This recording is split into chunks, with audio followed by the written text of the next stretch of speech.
Welcome to today's 5 on 5. I'm NBC5's Jennifer Elliott, and I'm joined right now by Sandi Rose Miller. Now, you have some amazing credentials. You were the former Miss Oregon, and also you were a finalist in the Miss America contest. Sure. That's wonderful. Thank you for joining us, Sandi. It's great to have you here. It's great to be here, Jennifer. It's just, Bakersfield. Where am I today? You're in Oregon, Medford, Oregon. I am so delighted to be back in Oregon. I mean, the weather's fantastic. It is really nice. And you were from this area, so you've kind of gotten to return for a little bit. Well, not from Medford, so it's delightful to spend time here. I've spent a lot of time in Portland, 17 years. Wonderful, wow. Went to college there, and then through the pageant system, and then, so it's really nice to come back home.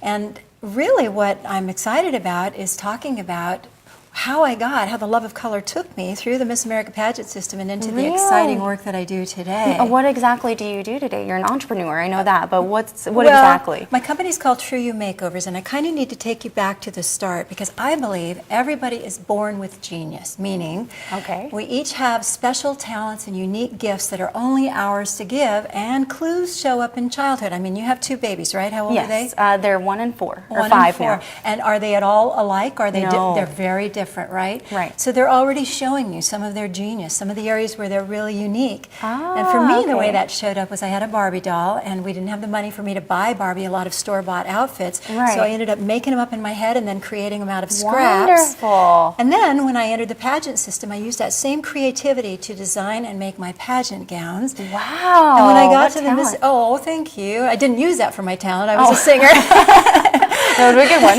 It would have worked.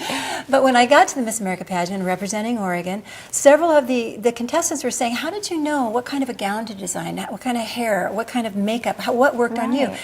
And I realized I could do this on other women. Wonderful. And I created a pageant coaching business for many years where I helped girls succeed, and that developed into my love for how who we are on the inside shows up on the outside, which leads us to the business I'm in today. Which is exactly, what's the company? True You Makeovers, trueyoumakeovers.com. So one of the ways we can see what works for us on the outside easiest is with some of the photos. We didn't mention this, the celebrity photos I brought. Are we able to show those? We probably don't have the time right this second. That's fine. What happens when we show pictures of people who are not supposed to be wearing the color black and are wearing the color black is that we see their skin fall and go a little bit lax. Now, I can show this on myself if you would like to see this. Well, let's do that. Do you want to see that? We're going to take a quick break, and we'll do it right after that. That would be perfect. Stay with us. We'll be right back. I'm really excited to hear about how you do this. This is fantastic. Okay, stay with us. We'll be right back. Welcome back to today's 5 on 5. Right now I'm joined by Sandi Rose Miller, and we've been talking about black and how it doesn't always work for every single woman. Yeah. Do you mind kind of explaining why that is? Well, rather than explaining it, let me just show you. Because I happen to be someone who can wear black and it looks okay on, but we've already tested you and it wasn't so good. So if you'll look for just a second at what happens when I hold up the black, I don't necessarily fade back. You can there isn't incongruency there. Right. Now look what happens if we put this against Jennifer's skin and you don't see the blue anymore. All of a sudden there's almost like boom, like there's a cutoff right there. Right. And we're not looking for that. But what happens? You can see my under eye circles from morning shows every day. I know. Well, a little bit. We don't want that. But if we put up a much more subtle color like a brown, she is so much softer. Her skin goes velvety. It's that simple. There is no such thing as the perfect little black dress for everybody. The myth is that if you're in a little black dress, it'll be sexy and a great little go-to dress. But but for you, my dear, a black dress would be a deep dark brown, or a deep dark purple, or a deep dark green, or maybe even the perfect navy. And let's just go back one more time to this black so that they can see what happens between the two.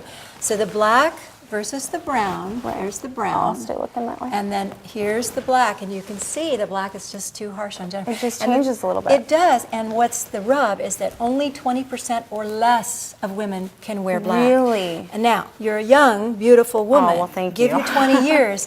that may change. Well, same as the amount of sleep we get, what we eat. Everything matters more the older we get. And the colors that we wore when we were younger, even if we could get away with black then, so we thought, we cannot anymore. So what can people do really quick to learn more about what you've learned and what you're now teaching everyone through your clients? Thank you. Well, if you go to trueyoumakeovers.com, you click on the Contact Us page, there's a free gift for you where I have an article I will send you that will help you self-assess whether black is working for you. Oh, great. And also, very excited to announce that in October, I'll be back in Oregon, and I believe the event is going to be in Portland for a women's event that's going to be all about living your best life through how you eat, how you dress, how you think. It's going to be really exciting. So if you go to my events page, you can find out more about that. Wonderful. Thank you so much for coming, My Sandy. pleasure. It was nice to meet you. Happy to be here. All right, we're going to take a quick break. We'll have more for you right after this.